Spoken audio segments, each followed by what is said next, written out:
Welcome to the Pan-African debate. The recent visit of Diomaye Faye to Paris has reignited intense debate on the future trajectory of Senegal's sovereignty as its complex situation with France. This event comes in the wake of France's controversial decision to close its long-standing military base in Senegal, an act hailed by some as a step towards true independence, yet viewed by others with deep skepticism. For years, voices like that of Ousmane Sonko and other prominent nationalists have demanded a Senegal free from neo-colonial influence, emphasizing complete sovereignty as paramount to the nation's dignity and development. This narrative resonates strongly with many Senegalese who perceive the French military presence as a symbol of enduring foreign control over Senegal's domestic affairs. The closure of the base therefore symbolizes, at least superficially, a break from neo-imperial ties.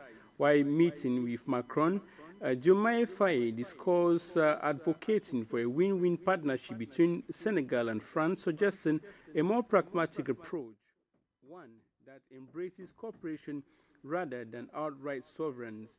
While this strategy may reflect an aspiration for balanced diplomacy, it has raised questions about whose interests. Critics accuse Faye of being blackmailed or compromised, portraying him as a figure with two faces, on one hand advocating sovereignty, on the other potentially capitulating on France or French interests. This dual perception invites skepticism about the authenticity of Senegal's sovereignty claims in the current geopolitical landscape. While many ask, does France remain central to Senegal's strategic partnership? If the country is genuinely pursuing full independence, does maintaining ties with a former colonial power signal a pragmatic necessity or a subtle continuation of influence under different guise? The broader question remains, can Senegal truly achieve freedom and sovereignty without disentangling itself from the shadow of its former colonizer? That's for Senegal. Of course, in the program we strategically discuss Cameroon. Cameroon today and Ivory Coast, of course, heading towards election. A big question, what are the chances for the opposition? As Cameroon and Ivory Coast approach their presidential elections, opposition parties in both countries face significant hurdles against entrenched incumbents. In Cameroon, opposition leader Maurice Kamto was recently disqualified amid allegations of political bias, leaving President Paul Biya, who has ruled for over 40 years, to seek re-election amidst fragmented opposition. This exclusion, alongside protests and accusation of electoral manipulation, cast doubts on the fairness of the upcoming votes. Similarly, Ivory Coast election is marked by constitutional controversies and opposition divisions, with incumbents Alassane Ouattara leveraging strong state and international support. Opposition parties struggle with internal discord and systemic obstacles, including biased electoral commission and restricted political freedoms. Overall, opposition forces in both nations confront legal and political barriers that severely limit their chances. Without meaningful reforms, unity, and broad-based mobilization, the prospects for democratic change remain slim. These elections will test both countries' democratic institutions and the ruling elite's openness to genuine political competition. Stay with us. This is the Pan-African debate on the program. Today, we're looking at Senegal and other issues around the African continent. We're talking about Senegal today. Is Senegal moving towards a free sovereign state or mere deception? This comes after President Faye was in France recently, where he met with President Macron. He emphasized the discussions, of course, is a win-win bilateral relations, but many are skeptical about this meeting with regards to Senegal's sovereignty and, of course, continuation of neocolonialism. We're talking about France, Senegal, and we're equally looking at Cameroon and Ivory Coast, both nations moving towards election and the prospects of the opposition, are they having any chances in both countries? What chances for oppositions in Cameroon as well as Ivory Coast? These two nations will moving into elections in no time from now. Stay with us as we discuss these two topics. We shall be pleased to hear from you. The lines will be open for you to call, share your opinions via the numbers which will be shared to you. And we are pleased to be joined this afternoon by Mr. Tagia from Hong Kong. You are human rights advocate. It's a pleasure having you once again on African Media. Thanks for joining us. Hello, Mr. Bitman. It's a pleasure to come again and be with you tonight. Hello to all our viewers. Moi, ça te compte, c'est là, ça te ouais, de Cameroun. Donc, il cerné pas mauvais programme, oui. So, I say also hello to my co-panelist who's there. I don't get the name yet. I'm sure that I'm going to get the name very soon. Sure. That's the first time I have the opportunity to meet him as an honor, and we try to see what we can tell our viewers, the millions of viewers of African Media. We thank God also that African Media has come up back again on the news, and the millions of televiewers should be, I believe, satisfied as from today. Exactly. Thanks very much, Mr. Tagia. Thanks for honoring our invitation today. We have Mr. Padia Sanga, Abakwa boy. He's a militant of the Social Democratic Front. It's a pleasure having you, Padia Sanga. Thanks for joining us. Yes, Luis, thanks for having me. I think it's a pleasure to come here once again after the long period of silence. I think African Media is back and the fight continues. Sure. I strongly believe that it is time for Africans to take the bulls by the horn and stop taking injunctions from young white boys who think that we are their backyard or we are their farming ground. So I was very impressed when you sent me that topic talking about mere sovereign, is it sovereignty or a mere deception? So when we get into that debate, I think our viewers will be edified what is actually going on. Thanks for having me. Thank you very much, Mr. Padia Sanga, for joining us. And Mr. Tagia, let's begin with you. Towards a free and sovereign Senegal or mere deception? We're talking about the recent visit of Senegal's president to France. He was meeting President Macron, but he emphasized that their meeting is bilateral and it's on a win-win basis. How do you analyze the visit of Bassirou in France with regards to where Senegal came from, how they came about, and the fight which has been ongoing to this moment? What do you make from that visit? Right, Liz. When you sent me the topics we are going to talk about, actually found them as the same topic, basically. And maybe it's important to our viewers because what we have been doing practically in Africa, I think a lot about talking, and we haven't really touched the real thing. We have to understand what is France. When you talk about a country, calling it France, who is France? We need to know who is France. We need to know where France stands, and we need to therefore come from there to get solutions for Africa. What am I trying? We talk about sovereignty. That was a wonderful word. Talking about the sovereignty of Senegal. You know, actually, what we are taking as a subject for tonight, for this afternoon, talking about the visit of Diomaye in France, is not really an official visit. We have to remember that first. It's not an official visit. But what is behind is, since I think it's more over a year now that he's been elected as the president.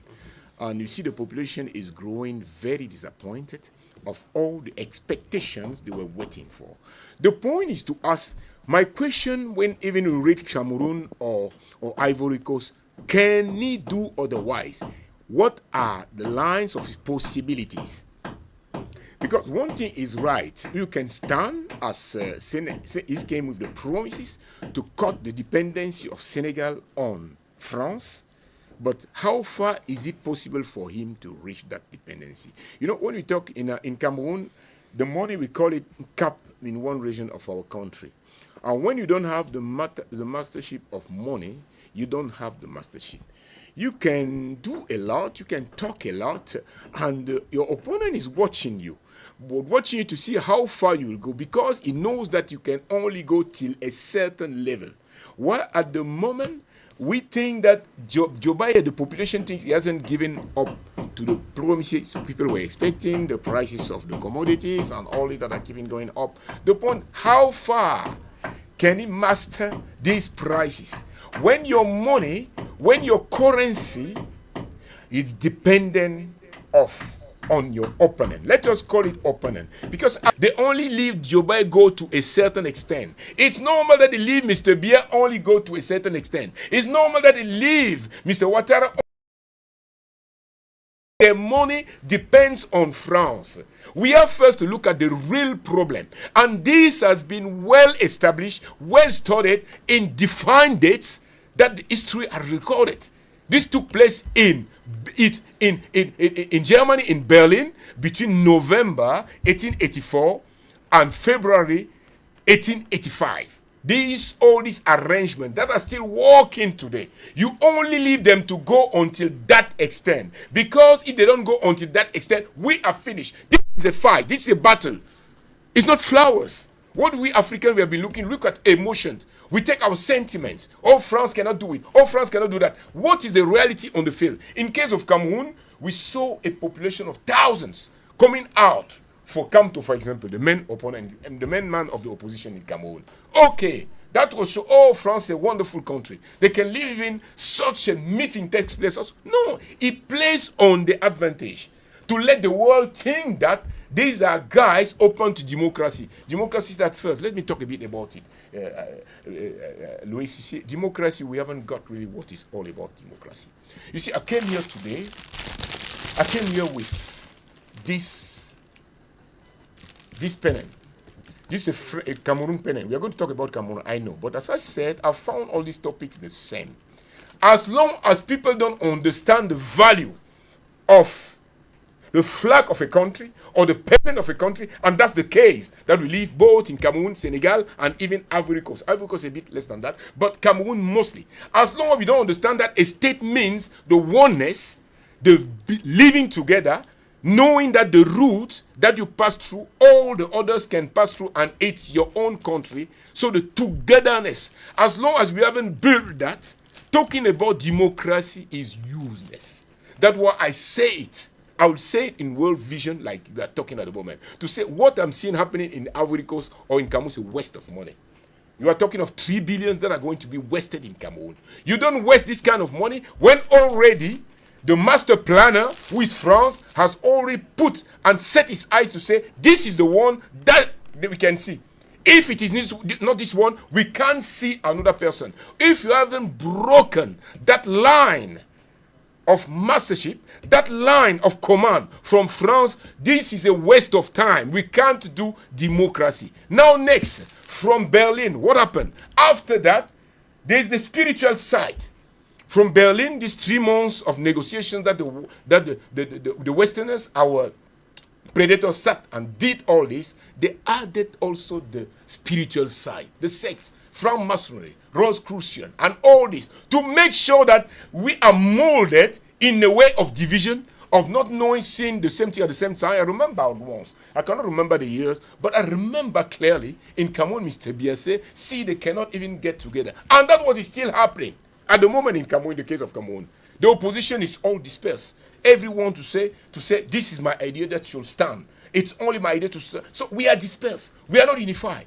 We haven't yet understood that it's not a matter of emotions. It's not, politics has nothing to do with emotions. Let me give the best example. Imagine at the Second World War, you had 2 powers, European powers, as the world's enemies, France and Germany.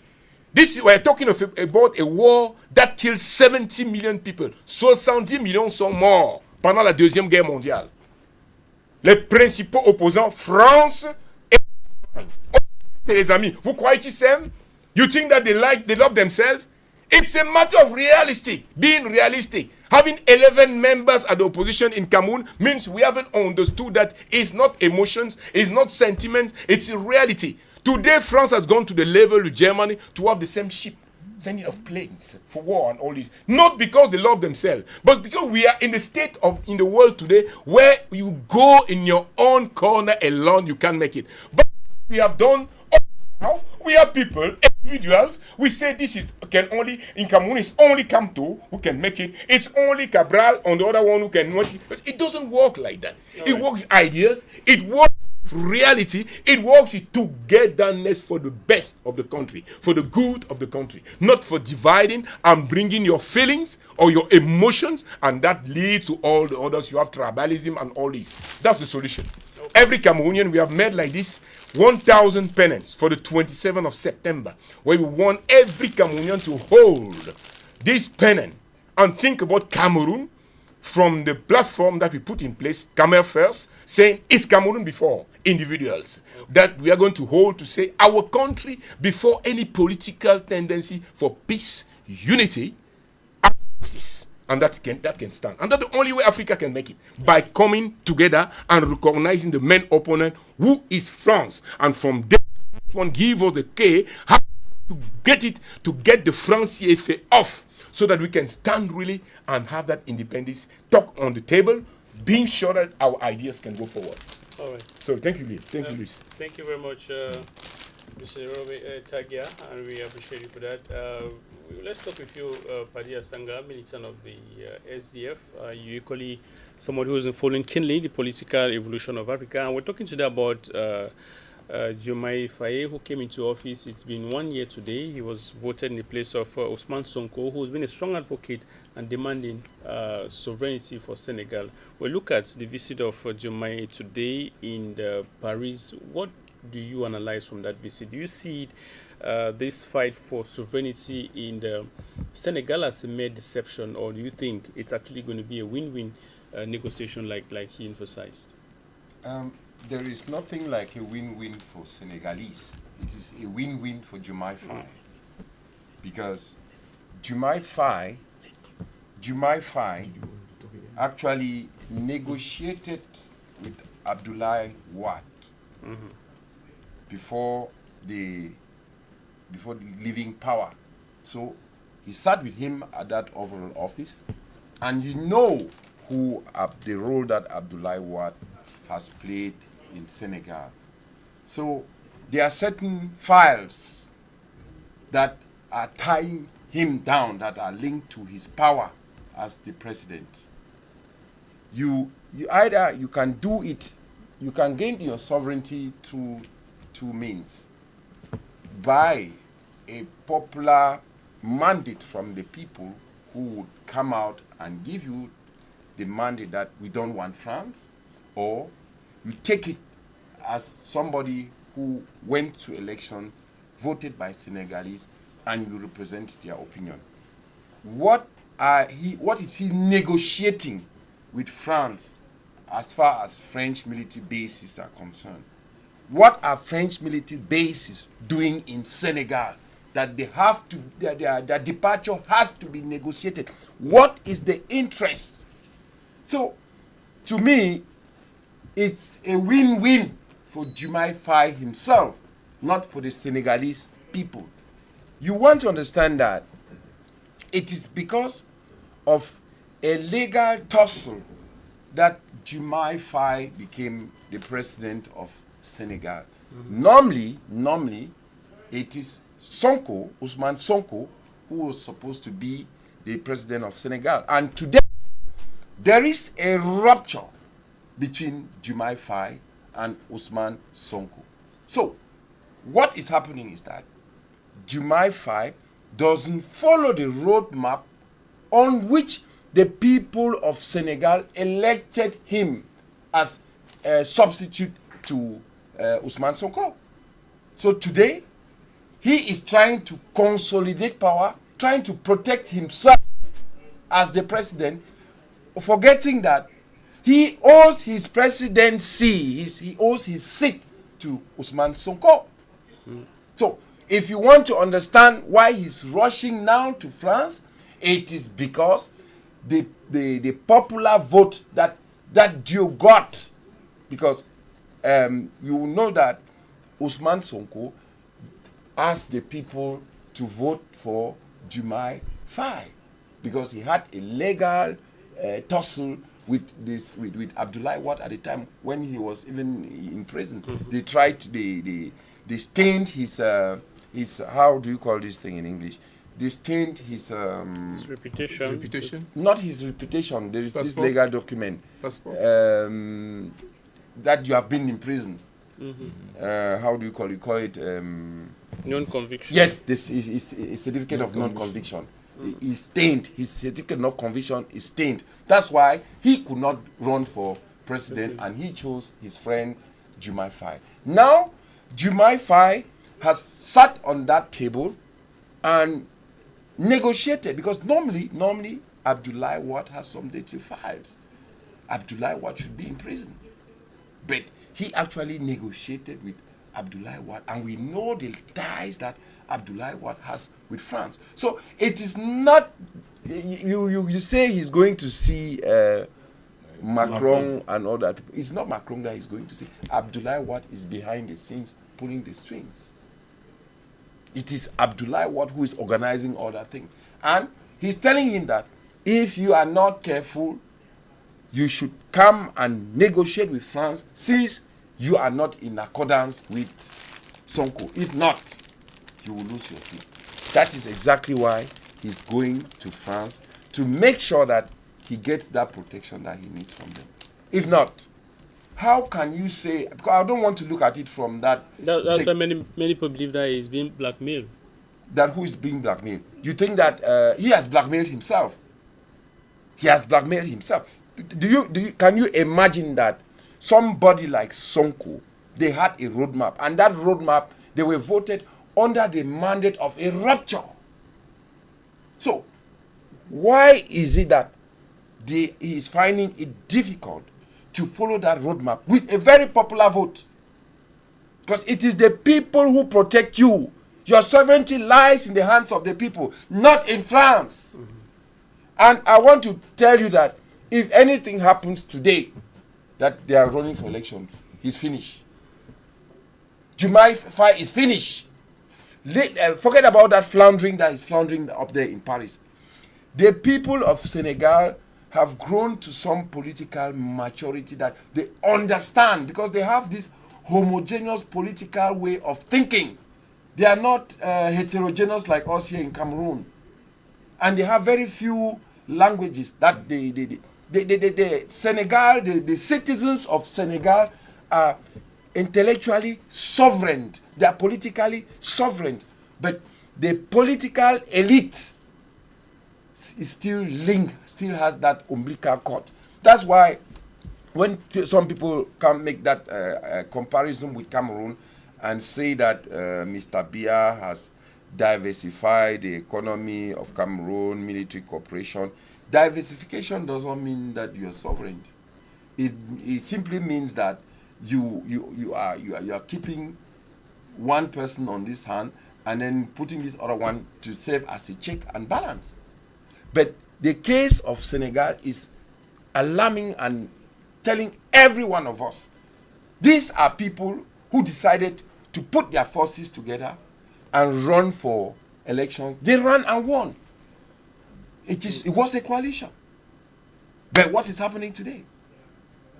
Then, when you look at that scenario and then you want to replicate it in Cameroon, how do you expect 11 candidates who have paid their cautions 30 million each to dissolve themselves and say, okay, I'm giving up my bid to run for presidency? Why did you, if you were very serious about a coalition, why didn't you make that coalition so that you don't go and put that caution there? So it is very disheartening to see what is happening in Senegal and then looking at what is happening in Cameroon. It is very disheartening to see what is happening, looking at what. Imagine that you have a roadmap and then you come to power and the story changes. That is what is happening in Senegal. So he knows that he cannot get he cannot, in that debate, that tussle between him and Sonko, he can't beat Sonko in that. So what does he do? He goes now and be amputated by France. That's the whole situation, which I think is very, very sad. I want to guarantee you, if Diomaye Faye is not careful, the months ahead, you will see Senegalese on the streets. I can guarantee you that. Okay. If he is not careful, the same population who acclaim him because of Sonko would find themselves on the street with Sonko against him. And it would be a total disaster for him. He might find himself in exile.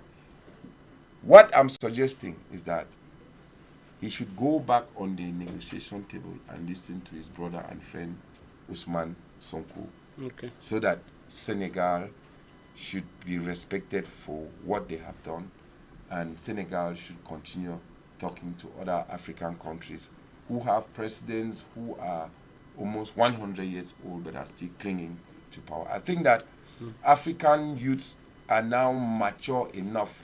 They don't need to go to be trained in France and in and say they are going to study administration and so on. No. We have a new breed of African youths who have no complex against white boys, because we compete with them in their universities and we beat them. We compete with them in their industries and we beat them. So it is time for us Africans to breed our own and stop taking injunctions from small young boys like Macron in the name of president of France and so on. France is the Sigmund of Europe. Today, it is Germany that is the backbone of Europe, not France. France only, in the European Parliament at a certain time, I heard the Italians saying that, accusing, I think it was the Italian foreign minister or somebody like that, accusing France that the influx of refugees is caused by the foreign policy of France in Africa. Because when majority of those people who cross to Europe through the Mediterranean Sea are from French-speaking African countries. Exactly. The majority of them.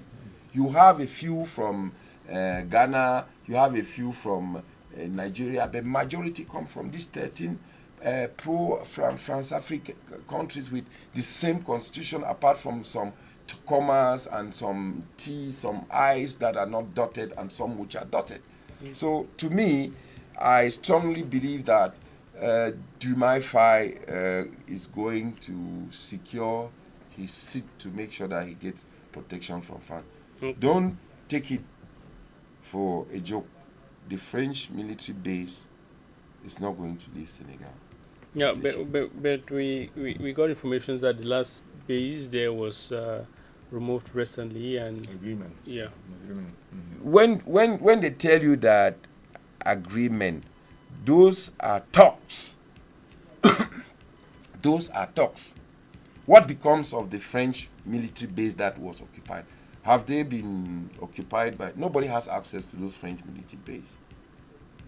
A normal citizens like you and myself, a normal Senegalese has no access. Those are communiques. When the time will reach and Senegalese will start talking to Diomaye Faye, that's when you will know that nothing has left. Did Ouattara not tell you the same thing that they have left? The French military bases have left. Okay. So it's a pure deception. Okay. If they want us to show us that they are Diomaye Faye and his friends, Ouattara and the others, that they are sending away the French military bases, let them tell us what they have done with that area that was occupied by the French military bases. Then we'll start believing them. All right. But you don't put communique. You said you have you are negotiating that the French military base should be left, an area that is ultra secure. Nobody has access to those bases. Nobody. So what are you people talking about? We want to see them carrying their heavy equipment and then that base being used by the Senegalese army. Then we'll believe them. So, Mr. Bibeng, his consolidate and secure the support of France, because he's getting more and more unpopular in Senegal. That's my take. Mr. Tiger, it's just 1 year since Diomaye Faye came into office, and we're already having this controversy surrounding him and him going to France now, just like Padia Sanga is saying, to seek protection, probably personally. And Senegal is one of those countries which recently many African countries have been referencing to, have been admiring based on their stance against France. What do you think this is going to mean to the admiration that many have had? And what do you think is going to mean, just like Mr. Padia Sanga was saying, what is it going to mean to Senegalese people? Do you see things falling apart? Mr. Lewis, you see, this is not new. There's no news behind it. France is just doing what they have been doing for years and years. That is to find a way to divide. These are two guys that were known when Mr. Diomaye Faye came into power. The Sonko, they were like the two fingers together. They are brothers, as we talk about it. Now, what France has been doing over years and years is to settle one of the agreements that we got in Berlin. As I just explained to you earlier, the date is known, the agreements are well kept, but division was the main word that was pronounced. Always seek to divide them. I wouldn't throw a stone to Diomaye. I wouldn't throw a stone to him. In no way. France is all behind. France has put like a pride that, you see, they say that the French-speaking countries or Francophones, they call it, they don't know real democracy. See the democracy in Senegal. That's what it uses as a propaganda all over the world to see an example. Now, got the truth to know they are just using this for propaganda, but on the field, it's not really that liberty, it's not really that freedom. It came really with good ideas to settle, to implement. But what France does, he has been doing it for years. He did it in Cameroon. He is doing it in Ivory Coast against Gbagbo, succeeding. Because we have to say it's succeeding. Without France, Mr. Ouattara couldn't put Gbagbo away from election. He couldn't take him out from the opposition. Now, when we talk of people, because my brother talked about something which is very important, we haven't got yet, and I'm surprised, I'm really sad, I'm really disappointed that happened to Senegal. Because Senegal has a chance to be like almost one people. The same language, for example. They have the same language. And many of these countries of the eastern Africa, of the west of Africa, they have that possibility. They speak the same language. I'm surprised. I'm really disappointed that the people cannot get together to know that if we don't stand by the side of our president, by the side of the man that is patriotic and wants to bring us new to get somewhere, we can. As I began by saying, not by admiration, I said the truth. France is it's not a superpower, but it's a power. In the case of Cameroon, some months ago, a group of people came from the United Nations. No one has ever asked, what did they take as a conclusion with Elekam, which is the one is in charge of elections in Cameroon? What was written? What was the agreement? And nobody knows about it. And here is France. I agree. Mr. Biya stand and accuse our president. Just like we stand and accuse the people at the level of the African Union and all this. It's not their fault. We need just to get together and get off. Get these people off. Get them off. And now it's not only us. As my brother also said, wonderful thing, in Italy. Italy has said it openly. Of the countries of Francophone countries. You are the problem. You are the one pushing these guys to go and die in sand, die in the sea, and all this. We need to know our enmity between Mr. Faye, between Mr. Diomaye and Mr. Sonko. There is no, but now France put it in such a way that he has to come and take for his support so that he can stand and be sure, at least for his person. To stand be sure that in this matter, in these issues of politics, I'm not going to. You see, brother, I'm not going to. I don't want to. Let me just fill in, my brother. But there is something that we have to know. They had a program where they gave the Senegalese a program which the Senegalese voted for. and they had to implement that program. Diomaye Sonko is on the opinion that Diomaye has derailed from that program that they sold to the people. What the question? And The question he is doesn't why want to why did he derail? You How have much to ask him. possibilities he had to fulfill there's that? It's not a matter of possibility. This is how things happen. When you have a popular mandate, you do what the people want. That is how I understand. Can I just ask you something again? That's why it is very difficult. You see, I am not a fanatic of coup d'etat, but it is very difficult for you to, for anybody to attack somebody like Traoré, because he has the backing of the people. Diomaye and Sonko had the backing of the people.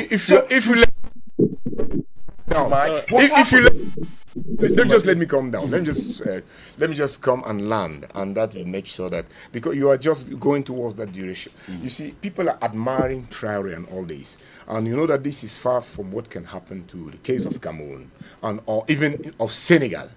But that's exactly what should be happening for any country in the African ground that wants to prosper, to come and really sit down with the heart and discuss with the basis on the table. No hidden agenda.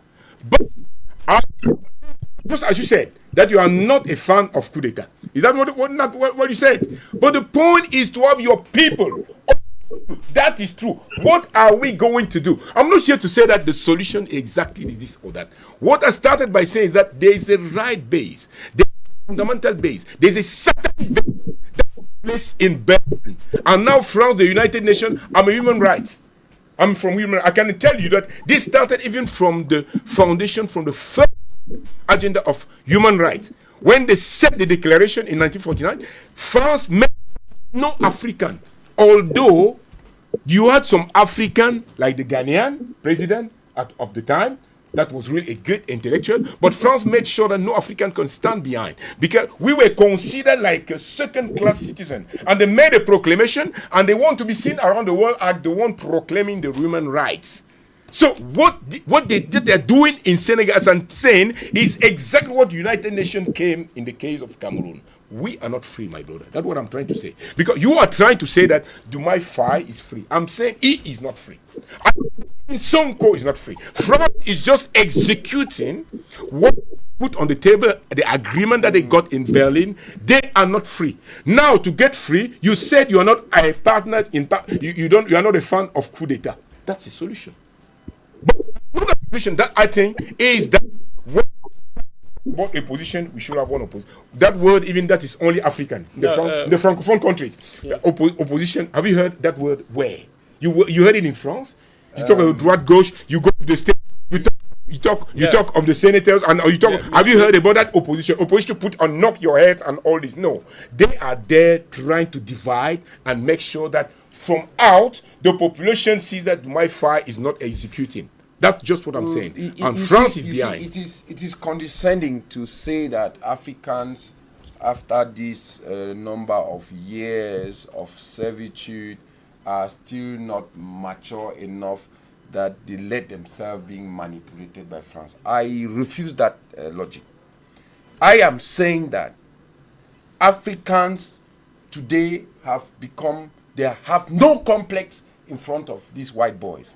And that is why you have young African leaders standing up to defend their interests, modicus. Now, that's why you have in context. We're asking about what is happening with Diomaye Faye. We're talking about just 1 year since he came into office.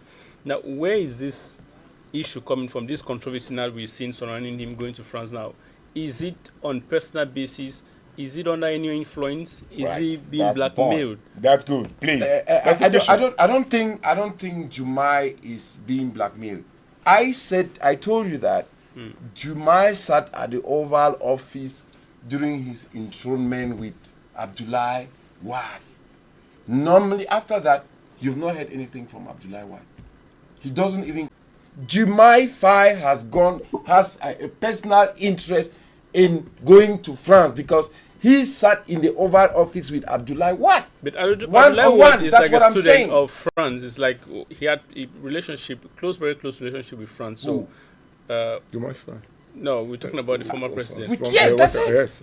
That's it. He has a very personal relationship with France. He's one of these Jacobins, Francophone presidents that we have in Africa.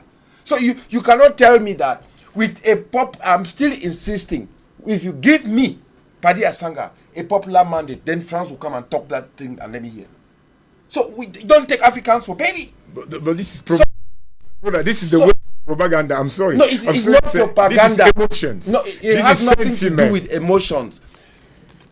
We have 54 African countries. And out of those 54 African countries, we have 14 which are still have ties with France. And the 13 most poorest country are those ones.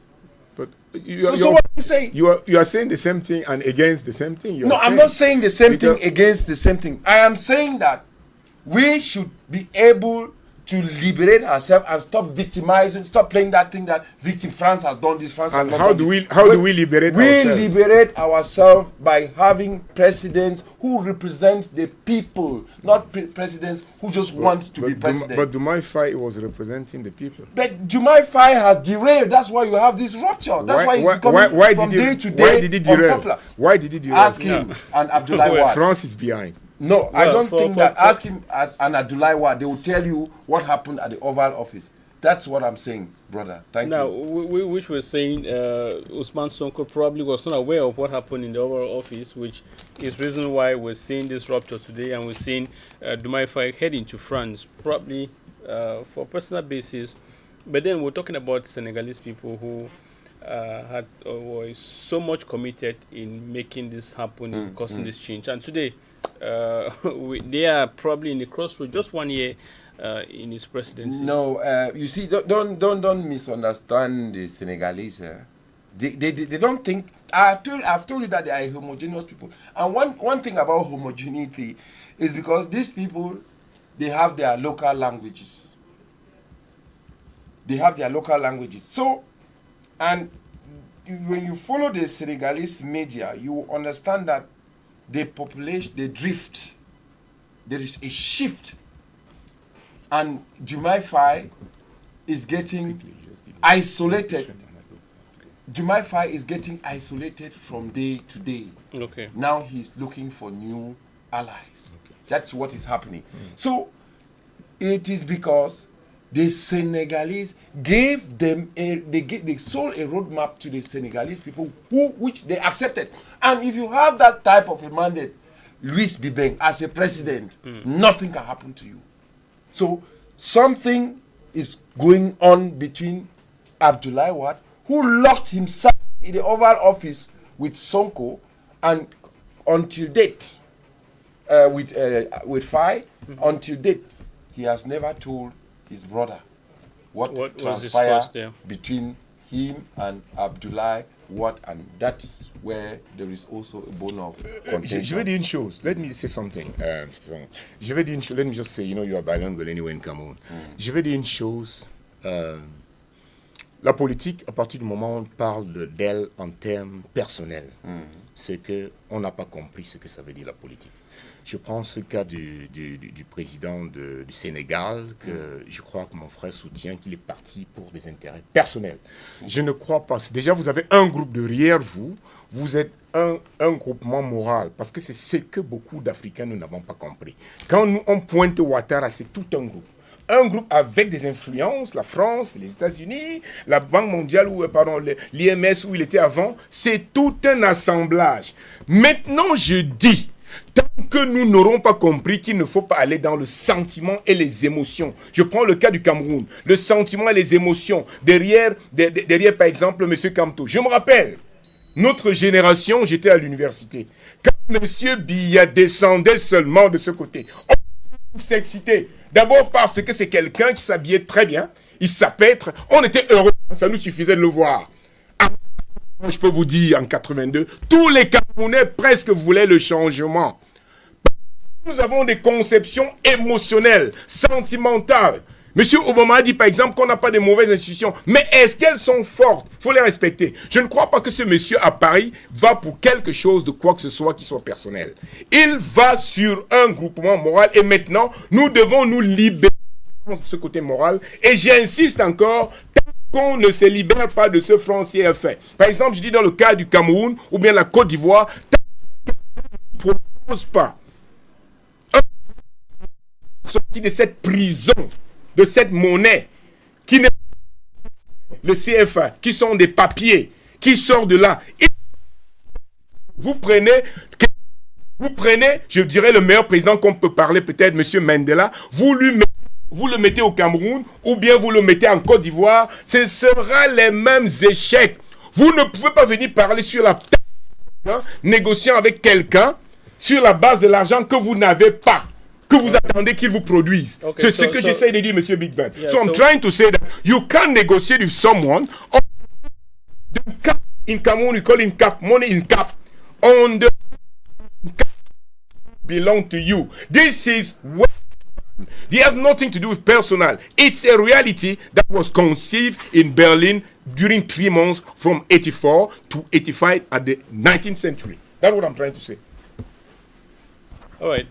Thank you very much. Thank you, Mr. Tagia. Well, we're talking about Senegal. We're talking about the visit of Diomaye Faye to France, which is raising a lot of concerns, especially those who've been supporting Senegal and, of course, Diomaye Faye closely during the last elections. Now, what Mr. Tagia was trying to establish with Mr. Padilla Sanga was the fact that France, Senegal, and other West African countries still use the France CFA.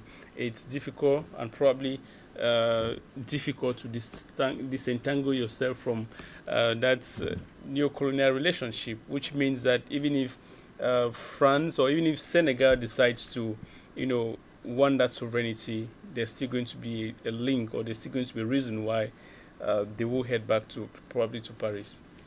You see, we are talking about two different things.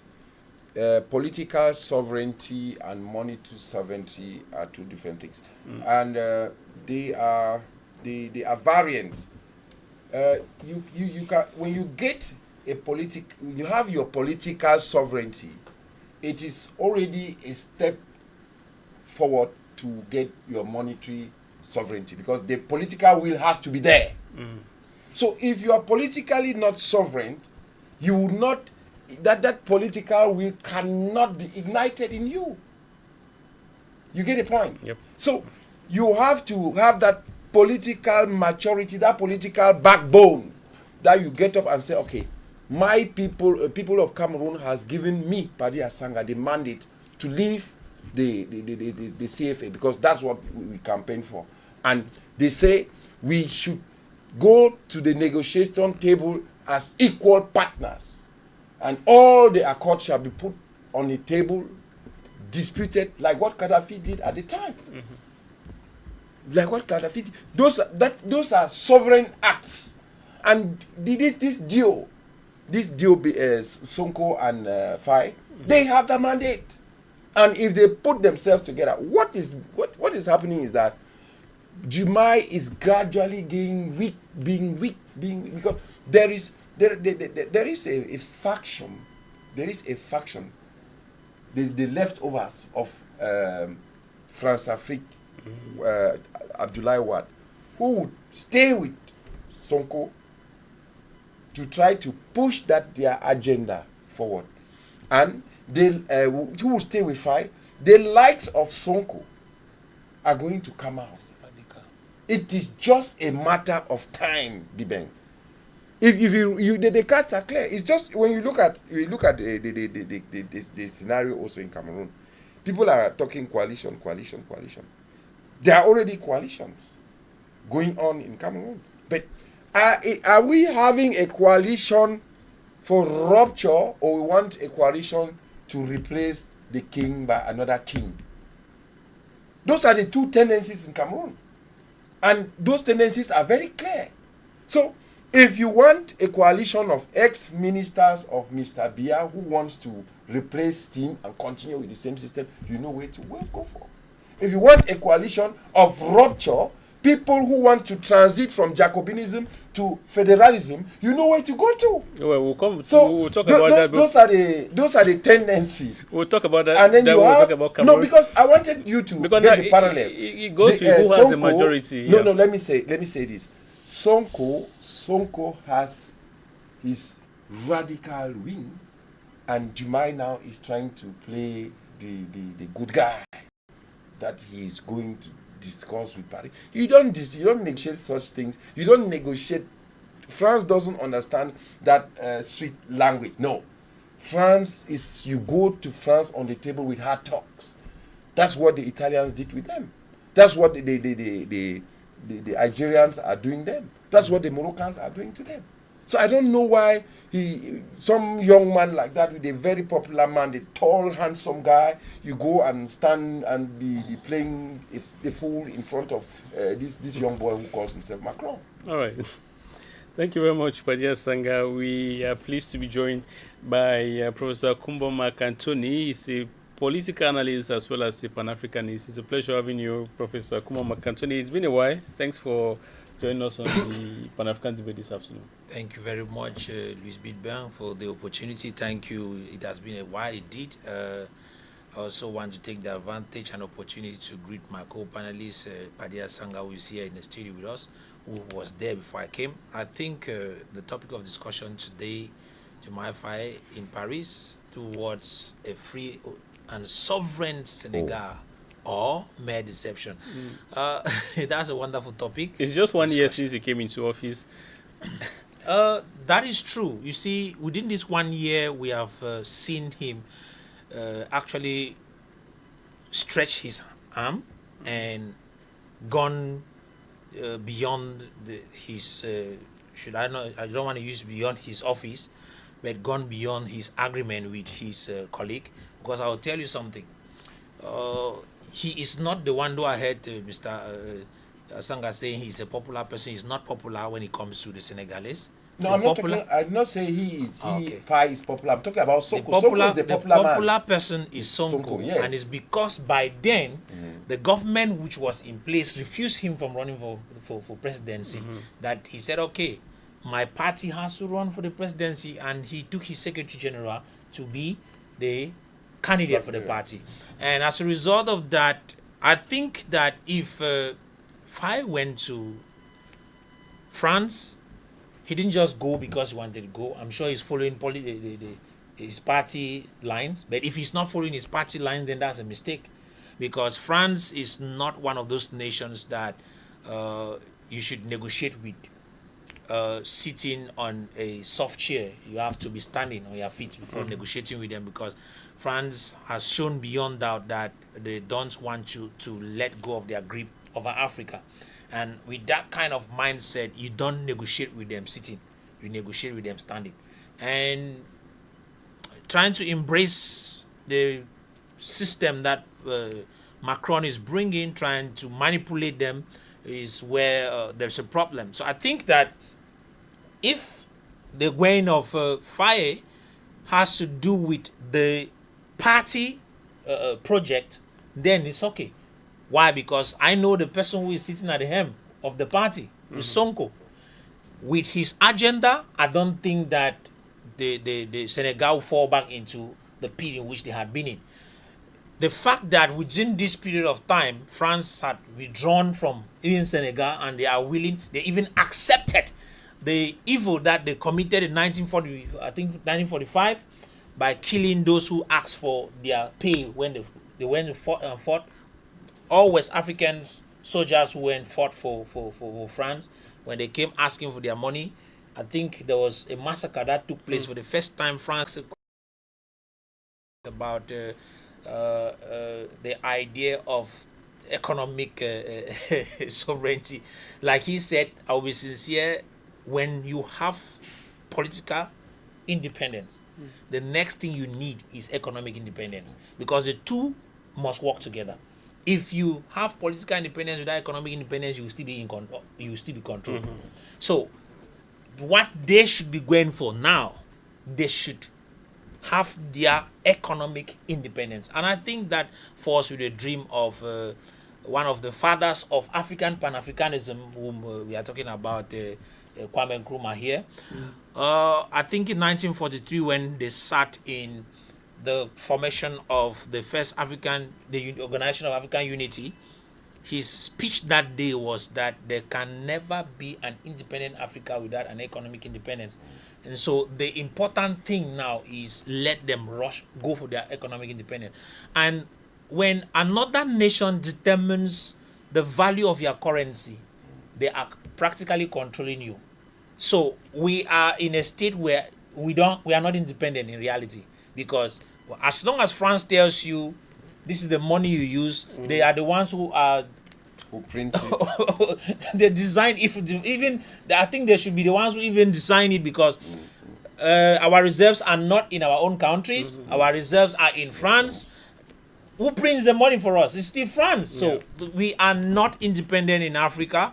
And I think if Senegal wants to step out and be independent, they want to maintain their sovereignty, they want to maintain their political sovereignty, then they need economic sovereignty as well to work along with it. Now, let me just conclude that topic with you. We're looking at what happens now with regards to this controversy which is already surrounding Faye. When you look at Senegal in the years to come, do you think this is going to last for long, or what do you see when you look at Senegal, Sonko, Faye, and relationship with France? Already they had a clash, and at the moment Faye came out to say he cannot have a clash with his prime minister. We are happy with that, but truth be told, power has a way of pushing people out of their personality. And if you look at things critically, he is the one who is playing with the big boys of the world when it comes to war leadership. Faye is positioned among war leaders. Sonko remains as a prime minister. So he can place some horns on his head, on Faye's head, to choose to say, okay, I am the big boss now here because I'm the one who runs the nation as the president. I'm the one who takes the final decisions. And that might cost him a lot in the future.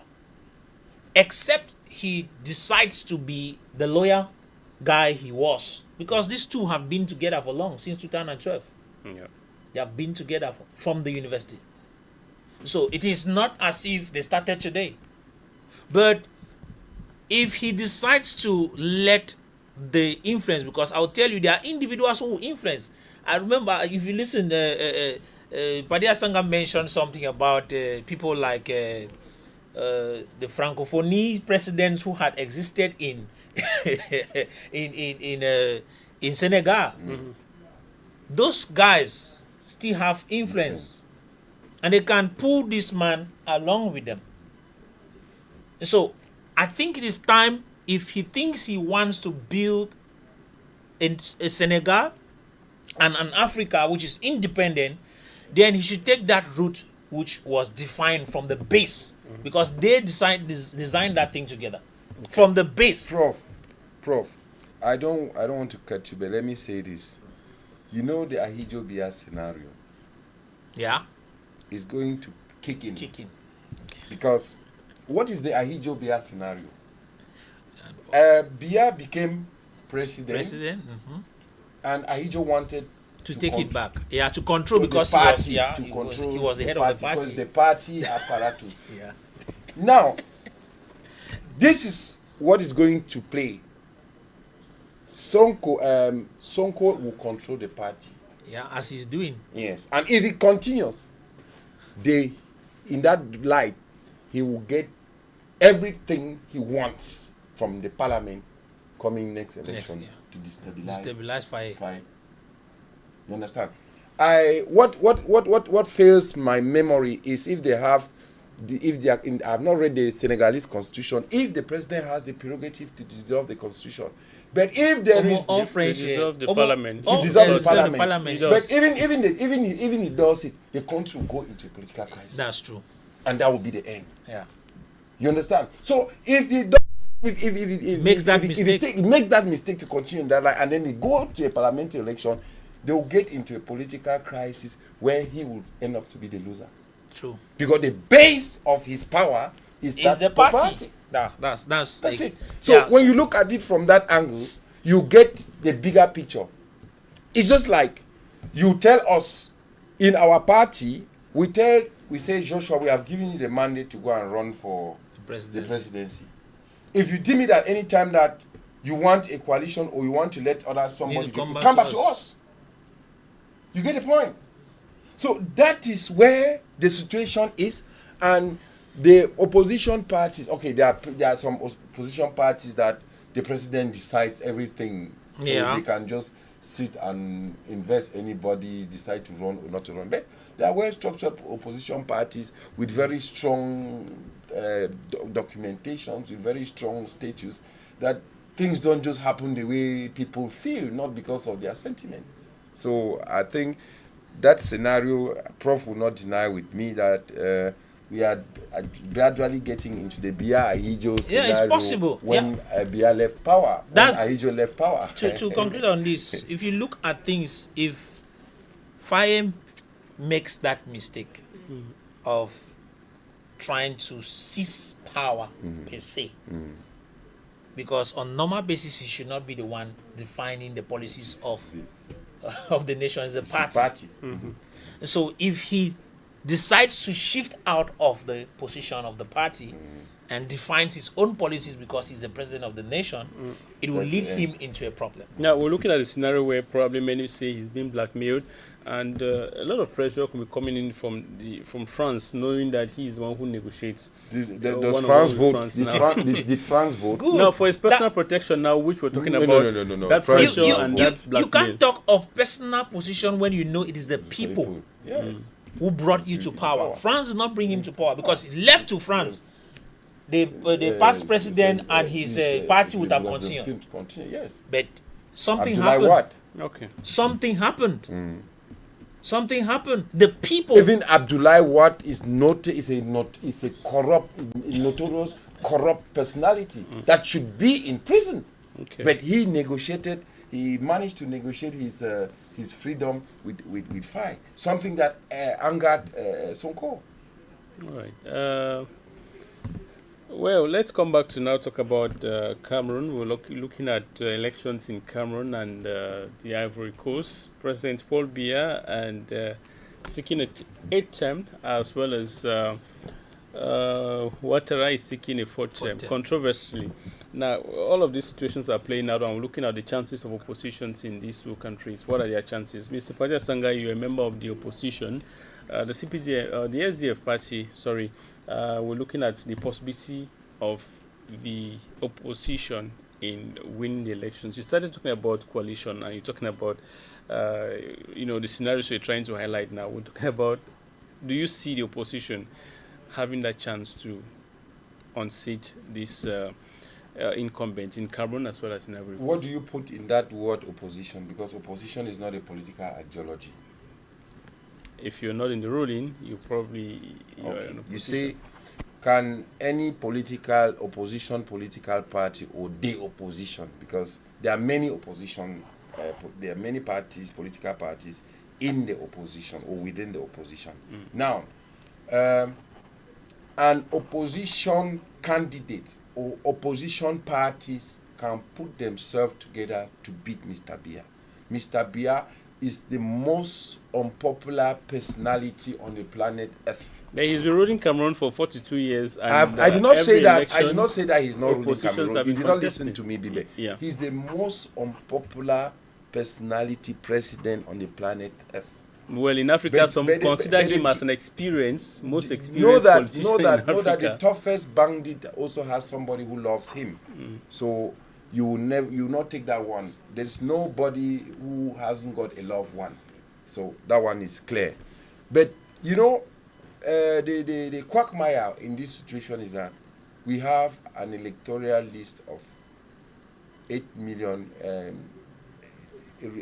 voters register of 8 million Cameroonians, of which, let's say, 4 out of those 8 millions are administrators that, with their families, that constantly vote for the status quo.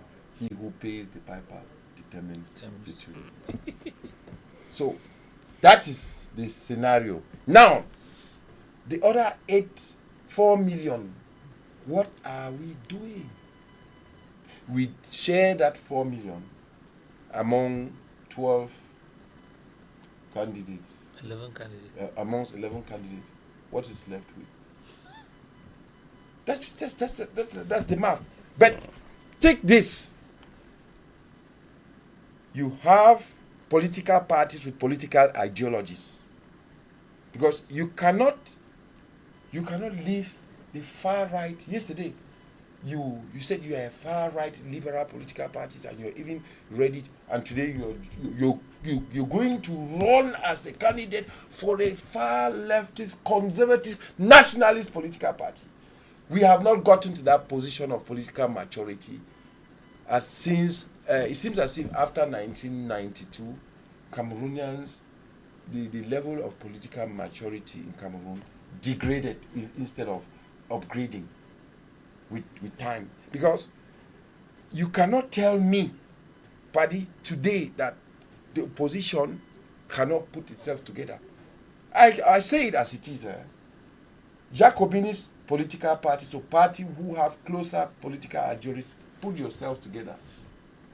Parties who have the same closer political ideologies, put themselves together. If you want us to form a coalition, let's form a coalition of action, and you come with your manifesto.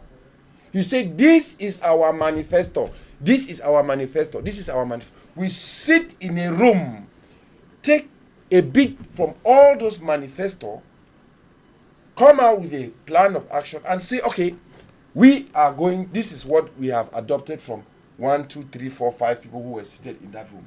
This is the plan of action. In the next 100 days, this is what we are going to do. In the next 3 years, this is what we are going to do. We come out, we put it out to the people, and we say, you who is going to be the flag bearer of this project, come and sign here. That this is how it is going to happen. And that, after that transition, you are stepping down. And then we go for, you step down, we go for general elections. But you are not a candidate. Not a coalition where people go and sit in Fumban and start saying, no, I want to be prime minister. No, I want to be minister of defense. I want to be... You cannot tell that thing to party, not to the SDF. Now, this is so the reason why this is where we stand. Is divided. No, the opposition is not divided. Opposition is not a political ideology. It's not a political ideology. We stand for federation. Any political party that wants federation, we can have a conversation on that. But you cannot ask me to go and have a conversation with a political party that seeks injunctions from France and thinks that with the aid of France they can get to power. No, we want a sovereign Cameroon. Let me ask you, with regards to your party, if the SDF is not able to challenge Mr. Biya or take over power, do you blame the other oppositions for not collaborating or forming a coalition? I don't play blame game politics. I don't play blame game politics. I understand the political dynamic, and I'm saying this: if political parties with same ideologies come out with a roadmap, I don't play blame game politics. I understand the political dynamic, and I'm saying if political parties come out with a roadmap, you cannot just... What is the money them as far as Cameroon is concerned? Do you know that? They have their own narrative or political agenda. What is the roadmap of this political party that I saw one of them in Fumban, UDC? What they say is for prison. What is the roadmap? Where is it? USDP. What's the USDP? Where is its base? What is the roadmap? Now, no. Let me ask you some of this question, because you don't just go at the crucial moment like this. People go and pull out political parties from their bedroom drawers and come and stand. They say they want to collect what? Now the question I'm asking: so who do you blame for this division that no, there is between, the idea of opposition must coalesce is a distraction that is implanted in the heads of Cameroonians. Political parties, there are ways where these things are done. You don't just come and say, no, political parties must coalesce, they must come to a collective. There has never been a uniform opposition in this world. Okay. It doesn't work. Now, is there a political party in Cameroon that is able to challenge or defeat Mr. Biya in the upcoming They are election? political parties with political ideologies that beat the system in place. That's what I'm saying. They're talking about the 90s. It was not about Fungi. We are not inventing the wheel. There's no one single political party that can do that. Okay. But what we are saying here is that people should come out with their political agenda, and because we don't want a king, we don't want to replace the king with another king. Okay. That's the fear that Cameroonians have.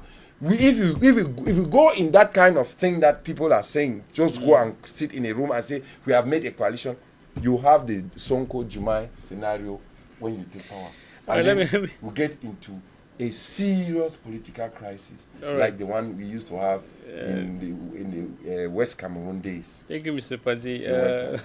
Professor Mark Anthony, somebody's talking about replacing the king with a king, but in this scenario, we're looking at, is there a possibility to replace what he defines or calls as a king in the context of Cameroon and, of course, Ivory Coast? President Biya has been serving, and we're looking at an opposition which, of course, is very divided. The aspect of forming a coalition, it's probably off on the table for other opposition parties. But then, what are the chances of the opposition in unseating Mr. Biya or in the upcoming elections? You see, using the word opposition divided seems to be tautology in itself. Why? The word opposition already implies that it is something that is apart from the ruling party. And in that sense, you cannot put the idea of opposition parties to be as if it is a single body. No, the opposition party is not a single body, especially in Cameroon where it's a multi-party system. It is having several opposition parties, but to say that the opposition as a whole should create a coalition is a nice desire from Cameroonians. It is something Cameroonians want a change by every cost, every means possible. The cry has been, some of us, we were at the head of this. We have been asking, please forget about your egos. Let's just do everything possible to remove these people from power. I came up at a particular period of time when we have been asking, please forget about your egos. Let's just do everything possible to remove these people from power. I came up at a particular period of time when I saw that things were not going to go as we were expecting, and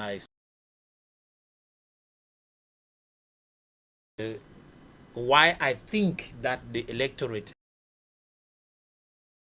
this country, it is not the opposition party. The opposition party should present their manifestos.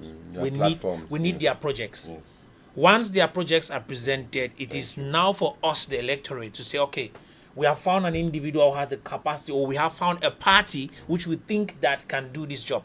But am I saying that if they come together, it's not going to be a nice thing? No, I'm not saying so. I'm saying that it is not a political party that actually decides who becomes the president of the country. It's the electorate. Yes. When the electoral college was called, I wrote that article and published it the second time. I did another stuff again, telling the electorate the time has come for us to actually decide who becomes our next president. It is not a political party. Some people claim that the CPDM has omnipotent power to win elections. It's not true. I had and I will bring this to you to show you statistically. From 1992, which the first multi-party elections took place, in 1992, about 4 million something Cameroonians went to the polls. I mean, registered. And out of the 4-point-something million persons who registered, about 3.8 something actually went to the polls. Which means from 1992 to 2018, more than 4 million people have never gone to the polls. So, even if they told us that in 1990 the whole of Cameroon went to the polls, it's a lie. Just about 3-point-something million people went and voted. And Mr. Biya won with a difference of about 400 and something votes per se. Because at the end of the day, he did not have even absolute majority, neither did he have 50% of the votes, which means he was not qualified to be president. It was supposed to be a second round of elections. Now, so we'll look at the 1992 and we're talking about 2025. Yes, I just want to show you something. Yeah. From there, it shows that something started happening. That's when the people like Bello came up and said, okay, we are giving you our percentage so that you become the president. They formed a unity government. No, you know, at the time, the legislative elections went before yeah. the parliamentary election. Yeah. And the tie was going to be in the parliament. You understand? So after that thing, they reversed the whole issue. so that that's where I actually was going to come to. Bello, I just want to clarify that scenario. You made me forget my ideas. Go ahead, forget my ideas. Go ahead, so from that particular period of time, there was a shift of things where they claim that the CPDM has majority, but the CPDM has never had majority because they have always been working with UNDP and other parties associated, and UNDP has a force in the north. They also FSNC joined. Came later, joined, which gave them a greater ground. I think they have about 3 or 4 allies in the north. So these two major forces from the north had been working with the CPDM. And if you look at it, like I said, if you look at the differences, you will discover that the highest number of people that have ever voted for CPDM in a presidential election is 2-point-something million persons. Okay, let's say we have 8-point-something million right now whom are actually going to go for elections, whom we are expecting because we have registered 8-point-something million people. This is 2025. Okay, the major opposition parties from the north have left the CPDM. CPDM has a handicap up there at this moment. So out of the 2-point-something million people, let's say 3 million people, let's say about 500,000 have left. They should be left with about 2 million persons. 2. So out of 8 million, we have 2 million. If these 6 million people decide to say, okay, we are focusing on a particular individual, to raise this individual to become our next president, an opposition party is going to win, necessarily without creating a coalition. But the problem is the electorate lacks education.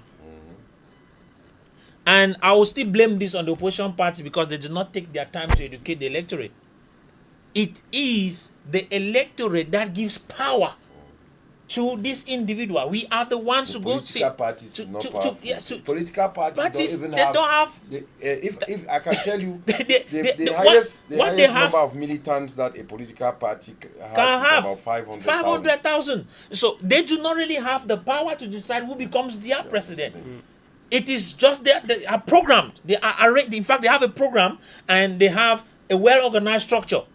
Now, you and I who are the electorate, we are the ones who say, okay, we've seen that this particular political party is having a good program, and we think that we can give this party the opportunity to fix the nation. Then we go for it. We empower such an individual. We look at 2018, the young people who came up, majority of Cameroonians rallied behind them to give them their support. But at the end of the day, they failed the electorates. Now, this is a situation where it is most it is very easy to say electorates that now they don't failed have trust the in the electorate. opposition, or probably, let's say, the candidates or an individual because they voted for an individual and not maybe the party. You see, But- the problem with us in Cameroon is that we have been practicing personality cults. Oh, thank you. We have not been doing politics. We vote for individuals, not programs. Okay, let's say in 2018, the individual, I can call a name. He even came out third, which means young Cameroonians do not vote for him. If we have to look at that statistics. But I want to say this. He receives votes, Did which we means that choose- if He did. he was supposed to come up again this time, He did, and he's up he again this should time. he should have, maybe he's going to get more The votes. problem is not found in that. We might say he failed us if we want to blame him. But what program did you vote for? It's when they Because say- if you go voting for the individual, he will fail you. But if you are voting a program, you will not have a problem. Because has the program been implemented? No. He did not have the opportunity to implement his program. So you cannot say he failed. But that notwithstanding, I know what Cameroonians are looking at. Cameroonians, in the minds of Cameroonians, the moment they see you associating with CPDM or whatsoever, the thing you have, Greeting that is somebody. wrong. That's wrong. Why? Because politics is not a war. It's not war. Yeah. Even if it has to be war, it's war of ideas. It's not war of personalities. I should not hate you because maybe You I have saw you different with somebody. ideologies, That I don't like. You and I should have an ideological battle. And if I beat you on ideological battles, you should be able to bow to me on that. Not that I should make it personal. Okay. It's not a personal issue. And that's where we have a problem in Cameroon, that, and also even everywhere in Africa. I think majority of the nations, French nations in Africa, we are looking at political personalities, not political ideologies. Okay, we'll come back to look at, we're already talking about Cameroon. Let's come back to look at Cameroon and the scenario where political parties, to set personalities and parties, all the likes, but then some are being eliminated from running, which we've seen that happening in other countries, like of course Tanzania. Ivory Coast. Now, we look at all of these scenarios, which the ruling party has all of the institutions, controls most of the institutions, and the electorates on their part, probably they vote and they choose whoever they want to, or they choose the ideology they want to choose. But at the end of the day, these ruling parties, which have control over these institutions, manipulate them and still has the opportunity to sail through. Is what role are the oppositions playing, or the opposition parties playing, to be able to change the narrative? You see, there is. I'm going to say something that is very typical of us, the SDF. We should not do the same things and expect different results. The CBDM has done nothing new to stay in power, but we have to change our strategies as far as confronting the CPDM is concerned. Because if we continue with the old strategies, we'll keep on lamenting every day. We have about 26,000 polling stations in Cameroon. We are on the field trying to recruit 96,000 people to man those polling stations. When you do that, the chances that in some remote village, because the presidential election is one man voting for somebody, it's a tally of the sum of all the votes. The electoral college is different than a municipal election. So it is very easy for them to just give you any result in any polling station anywhere where nobody even is there. exists. So that's why we have been able, with that our strategy, we have been able to locate 1,100 polling stations in military barracks and fundums And more funds, 1,100 polling stations in military barracks and condoms. And more funds. Don't forget that funds are auxiliary of the administration. We should develop other political party that is doing the same and is ready to work in that light. We say welcome on board, so that in areas where you think that you can man it, we say okay, you stay there and be our eyes and ears. We go to places like Furawa, go to places like Fonfuka. We have experiences in this thing. It is not just Douala, nothing plays here. Because the people here on that day, some of them say, if I go vote, I don't vote, it is not going to change anything. But you will get results because they will tally the results from the whole nation and then declare a candidate. So what we should be doing, we should be working on the ground and looking at the forces of every political party, saying that, please, at the noon, we know that that's the stronghold of UDC. Yeah. So please, let's do it this way. We go to Bambutos. We know that we have somebody there. I think UMS. All these federalist political parties. We go to PCRA, talk about federalism, communal federalism, but the bottom line is that federalism. We can discuss, and we say, okay, you people man it here. We go up north. We have militant base there who were at the convention. Now, the we SDF, recruit those people. the SDF has that experience. Why there are some political parties which have come up. They have the followers. Why are they not, accepting this ideology of the SDF? Considering that you have the experience, they have the population. You can take a horse to the sea, but or to the stream, but you not force it to drink water. You see, political parties have political spirit. The spirit of every party is not the same. There are some political parties who think that it can only function if they have a powerful man who becomes president. There are political parties who think that the president should not even be powerful. The people should be powerful. And that presidential seat should be should lose all its content and have just three competence: the army for the national security, the currency, and diplomacy. Anything that cannot be treated, that can be treated at the local level, should remain at the local level.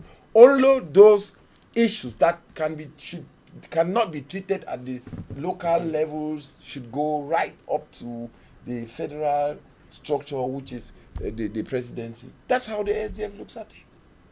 So it is. What I'm asking is, the SDF was not present when the recent Fumband, I don't know if I should call it conference, which was probably an opportunity to convince these other parties which have the followers to be able to align to your ideology, considering that you have the experience. Yes, the truth is that you don't convene a meeting without giving your agenda. You understand? There is a way that things operate on the opposition. What is the motivation of the convener of that Fumban thing? When you want to convene a political party for a serious meeting, you give an agenda. You don't just say, est-ce que should we meet at Petit Terrain Bonamoussadi and talk about a coalition? I've also called Mark Anthony. He says he's coming. I've called Kum Leonard. He says he's coming. Paddy Asanga, would you also be there? Is that serious? Okay. It's not serious. All right. Professor Mark Anthony, we look at the opposition in Cameroon and the fact that the ruling party has it all. Do they have the resources to be able to challenge, just like Padi Asanga said, 26,000 polling stations? Does the opposition have those resources to put in place people in all of these polling stations? That's just for the observation. The other resources to be able to meet the people in those grassroots areas. Do you see the opposition having that capacity and the resources to do all of that? I might be having a problem with that statement that the ruling party has the resources. Of course, they have the resources. They do not have the resources per se, but they are taking advantage of state resources for their advantage, which is terrible also.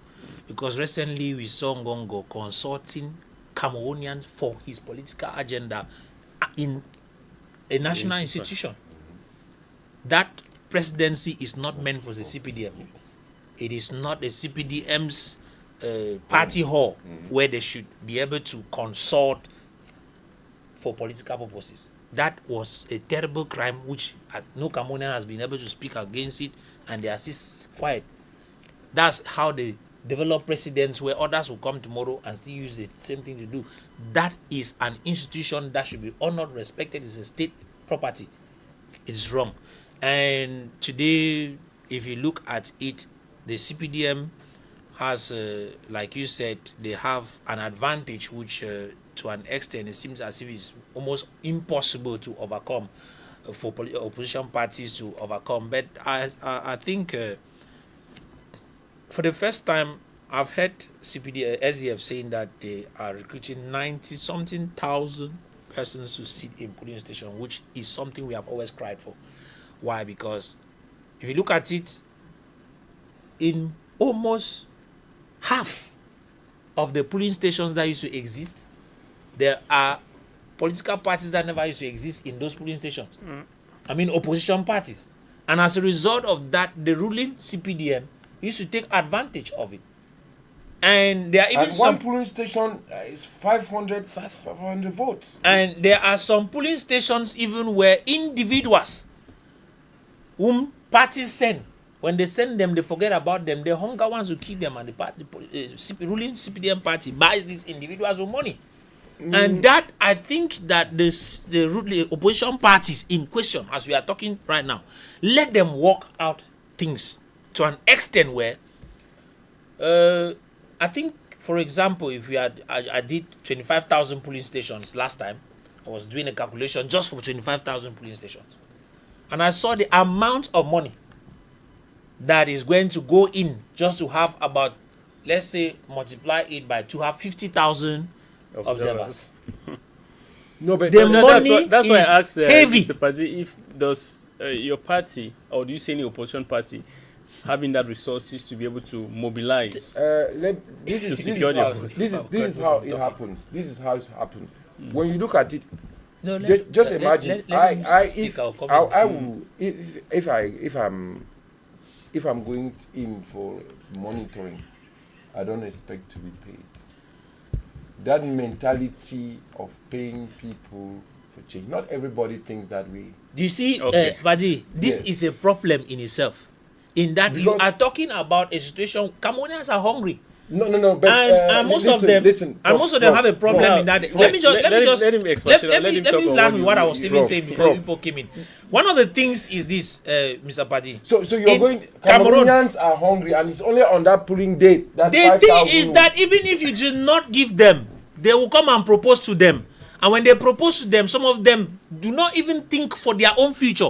They sell their future. You understand? That's being condescending. There are lot because of, I know that I have Cameroonians seen- are mature enough. I am telling you to the exactly extent what I've that seen. All right, even okay, you Padi, propose let- something to somebody, Padi, and that money that Padi, CPDM proposes Padi, to you them are is not talking- CPDM money. No. They still take that money, but when you are in that ballot Padi, box, you do Padi, it- you are Alright, talking. okay, Padi, let- what you let- are let saying, me conclude. you are talking because you just want to talk, but I'm talking experience, what I have seen with my 2 eyes. That individuals who came to monitor, they came there for a party, and they were giving money. They freely took the money. Yeah. And we had a meeting last time. We're still struggling to build on how to raise individuals who be observers. You know what? There are some guys who came there. He told me he was playing. He said, you are actually telling us that this thing is like this. You are saying we should fight for our future. Truth be told, my 2018, we sat in this polling station. They came and proposed money. I took mine. They gave, with that 1 million that they gave him, his life, according to him, 1 his million. life, 1 million. Well, others I benefit am just not- bread I'm and not sardine aware of during. such No, I'm rallies just and- telling you what he. So with that, he sat down and said, just imagine that they gave him that. There are some that they even give them 10,000. Some they give them just 500. Some they give them less. We're talking about, we've seen So- those who have been So proposing the bread and sardine.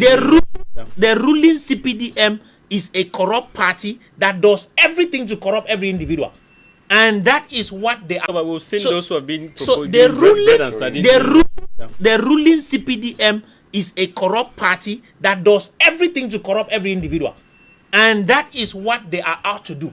So we need to also train the minds of most of the observers to know that I agree if with you are selling it, you are selling your own future. Yes, that one I agree with you. You are to stand and Fine. fight for your own for yourself. Now we come. So when I made that We're getting statement, somewhere. no, you did not wait, you did not listen. That's the problem. The truth is this: we have seen that they are hungry. How do we change the issue? You should know that you are sitting there for yourself. You're not sitting for that party. It is not because a political party told you to sit for them that you should think that maybe if they steal those votes, they stole them from the party, they stole from you.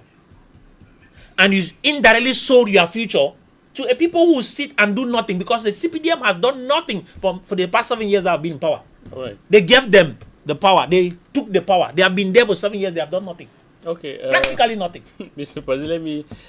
So let us not go and sell ourselves in the name of 1,000 or 10,000 that they will give you. How much? Any amount. It's not money. I agree with you. Absolutely. It's no money. Mr. Pazzi, if the opposition is supposed to change the narrative, what do you think they should do? Is that it's still time to be able to do something to change the narrative, to be able to have a chance, to be able to change the status quo? Cameroonians are looking up to, if those who want change are looking up to the oppositions. And has there been the experienced party? The narrative is already there. Why should the narrative change? The narrative is that we want a coalition of action. We want a coalition in the interest of Cameroonian taking this country forward. We will do it. And we shall be there. In the interest of Cameroonian taking this country forward. We will do it. And we shall be there to either say yes or no. That's why we are so bent on this semi-parliamentary system where you can impeach the president. Where before you're a minister, you appoint your minister, that minister comes to parliament and we scrutinize. It's very important. You will not have some of these ministers who are ex-convicts making noise all over the place. You come there and we do what they call a background check. In French, it is enquête de moralité. So we have all those things are there. You see, when I talk to people about it, it flows. It is something that has been studied well. It is in our DNA. Those of us, the hardcore militants of the SDF, because we are the fundamentalists. So don't think that OC can just sit one day and take decisions. No. Some of those decisions will face militants like us. But he has done everything to make sure that this country can go forward. And when the opportunity comes in place, you will see him calling an extraordinary Congress. We are just waiting for people to come and because parties have a spirit. You cannot come and take the mandate that you're going to run for a president and then out of sudden, without coming to explain to the Congress, to the delegates, why you are desisting. Whereas you have made people work on programs upon programs on programs. Some of these people, they just know that I am going to get into a coalition, and if that coalition wins, I'll get this post. But that's not the spirit behind, that's not how it should be. Some people who were with us in the position, they are now, all of them are G23, G this. You want to see us there? Okay. My friend with whom I used to walk around here, Benjamin Wudu, he had joined GD, but he was eminent.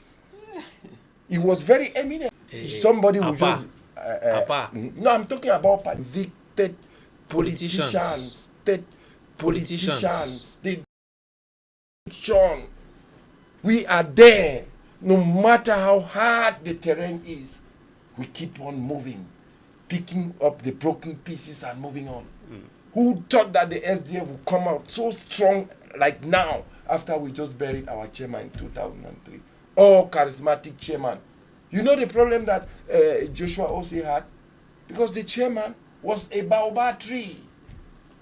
If the chairman was taking a lot of light from the from Joshua.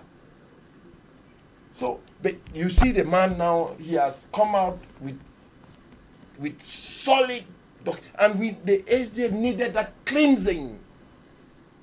There were some toxic militants who had become, the SDF fabricated them, but they thought that the SDF owes them. Now, they were trying to drift the SDF from the leftist position that the central left position that the SDF has held for many years to a far right position. How can you imagine that out of a blow you leave a social democratic party that is leftist leaning and you go and join a far right political party that even wants to liberate homosexuality? How do you get that together? How do you put it together, Prof? Maybe you can explain it to me in a big book. Okay. Thank you very much, Pati. Let me conclude with you, Prof. Well, look at the narrative between 2018 and 2025. We've seen new faces coming into the game, and this looks like it could change the narrative in one of the most decisive areas in the North. Do you see much of that causing an impact or a practical change? The movement of the resignations? Well, we're talking about the new faces which have entered the game recently, most of whom are members of the same system. Somebody asked me a question about EOD. I never knew him, and I learned he was part of the ruling CPDM already in Canada. Yes, already that makes him.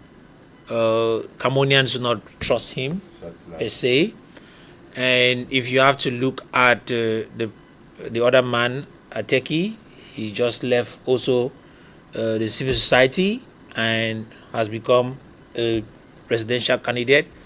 In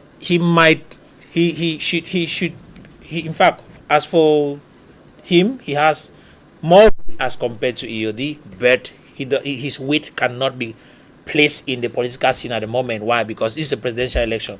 He should have maybe wait and run for parliamentary next year and then prepare for 2032. But to ask if they are going to influence the scene, I don't see it in any way. They are not going to change anything. We have those in the North, which the in the North had always been there. They are baobabs in the North. And that's why they were in, they joined this, they successfully joined the CPDM. But drifting out is going to create, as I said earlier, is going to create a serious shift. The CPDM is going to suffer. And if Cameroonians are wise, this is the time to choose a political party leader whom they think that has the weight enough and give him the vote. Let him become the next president of this country. Why? Look at it. I think that if you want to look at things very well,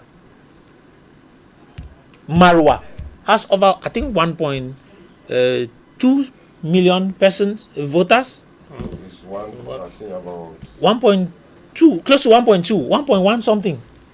Then not really, not up to 1. No, it's 1 point something for Marwa. Then Garwa is having about 800 and something. No, it's Adamawa. Adamawa is having about 800 and something. You can check that. Then if you come to putting together the North, it should be about 3 point something million people in the North. Yeah, I mean almost a decisive population. Yes. In the club. And if you come to Central region, it has 1.4. You come to Littoral, I think almost the same. So if we have to look at it, you go to the Northwest. Northwest have about I think 800 something thousand people who have registered, and going to the southwest about 400 and something thousand people. So if you look at it, the south has little or nothing, because I think there are about 300 and something thousand people. So let's the northern regions, central region, littoral region. If you have force within these areas, let's say the west, those places, we need to target them, use them as a means to win this election. And so if you, yes, in the north already there's a whole big shift, and so the CPDM is already suffering, and they know it. And recently there is a lot of resignations coming from within the ruling CPDM party, and it's open. So what should we do as electorate? Take advantage of the situation, identify the person that we think that has the capacity, the experience in this thing, go for them, and then give them the election, the votes, so that at the end of the day, by October ending, latest November, we should be celebrating that we have a new president in the country. But if we choose to do the same, then we'll end up with the same results, and we should not blame anybody for it. All right. Thank you very much, Professor Kumbom Mark and Tony. Pan-Africanist and political analyst, thank you very much for your contributions on the program this afternoon. We also had Padia Sanga, militant of the Social Democratic Front. It's a pleasure having you. Thank you very much for coming. And we also thank you, those of you who took our time to watch the program. We appreciate you for always being there. We invite you to stay glued to African Media for more programs that are coming up right ahead. And of course, Saturday, same time, we'll be here again, of course, to discuss some of the highlights, issues, and events in the African continent. Until then, stay with us and bye-bye for now.